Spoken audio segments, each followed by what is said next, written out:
monotheism, we tend to focus on the theism aspect of the proposition that there is one God. And I think in so doing, we are missing, at the very least, an opportunity. If we go to the big three monotheistic faiths, the Abrahamic tradition, Judaism gives us the Shema. Hear, O Israel, the Lord your God is one. Christianity, the Nicene Creed, most versions declare the oneness of God in the first line. The Shahada declares the oneness of God.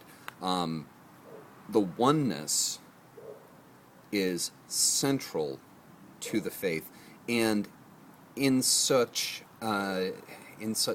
specificity and such priority that oneness is declared before any attributes of benevolence, any attributes of power,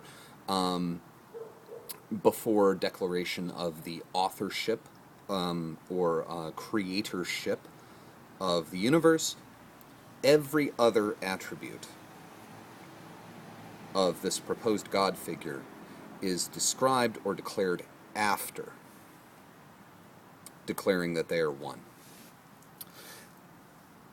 And yet we tend to focus on the God aspect of the proposition, never minding the problem that a clear and concise and especially culturally commutable definition of God is, depending on your philosophical bent, very difficult to impossible. Generally speaking, what someone is saying when they are using the word God is a very context-driven proposition. Singularity, on the other hand, much less so. Much less so.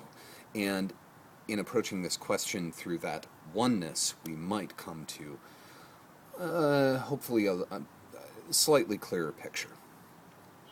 Consider for a moment that there was a period in human history when the idea of one God, that there was one God, that one would worship one God, or that there was one God of unique, qualitatively unique divine power, not quantitatively, a la my God of war is more war awesome than your God of war is war awesome, but rather a proposition that this divine figure, this supernatural being, just does not compare.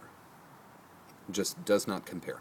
And that non-comparability is part of both the philosophical challenge imposed by the singularity, but also the opportunity. If we consider also, we start with this idea that there was a time when one God was a radical idea. We can see this somewhat reflected through, and again, I have to draw from the knowledge base that I have rather than the knowledge base that I wish that I had. We see this in the conversion of Europe.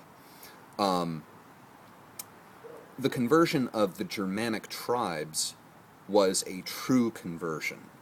The adoption of this Roman God was a true transplantation. It did not fit and was not reconcilable with the existing theology, I think in part because Germanic theology and Germanic cosmology had already undergone a pretty radical syncretistic shift via the import of the Etruscan deity Odin, and the way that completely transformed the meta-narrative. So they'd kind of already been there, done that, and there wasn't really room in the belief structure to incorporate something like a transcendent or quasi-transcendent figure that was not a humanistic extrapolation. They really didn't have room in their metaphysics for that kind of figure, and so let's say a Saxon converting to Christianity, it was a true conversion. There was some cultural overlap, some cultural transposition, but we didn't see figures like Freya turning into saints, like we have seen in other parts of the world. We especially did not see the evolution of a syncretistic narrative tradition wherein figures of the old view addressed figures of the new view, and I'll get to that in a second. The conversion of Ireland, on the other hand, very interesting, very different, and a much more, again, syncretistic and synergistic theology developed, in part because this notion of an omni fill in the blank and qualitatively singular divine figure already existed somewhat in the mythology, but had been relegated to kind of a position of non-involvement, almost a deistic approach. Samaladanach, the deity who actually created everything, had already exited stage left, and the gods that mythology was primarily concerned with were kind of superhuman figures, much more so than, say, the Greek gods. They weren't just anthropic personifications of human principles or environmental principles. They had attributes, personalities, drives, and motives that were entirely, at least, parallel to their spheres of influence or domains of control, those things for which one would pray to this figure.